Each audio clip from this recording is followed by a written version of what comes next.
الحمد لله فاطر السماوات والأرض جاعل الملائكة رسلا أولي أجنحة مثنى وثلاث ورباع يزيد في الخلق ما يشاء إن الله على كل شيء قدير ما يفتح الله للناس من رحمة فلا ممسك لها وما يمسك فلا مرسل له من بعده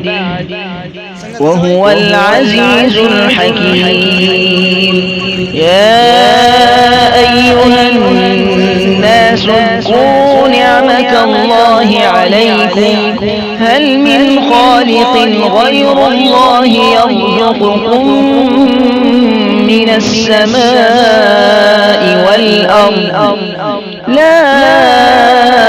إله إلا هو فأنى تؤفكون وإن يكذبوك فقد كذبت رسل من قبلك وإلى الله ترجع الأمور يا أيها الناس إن وعد الله حق فلا تغرنكم الحياة الدنيا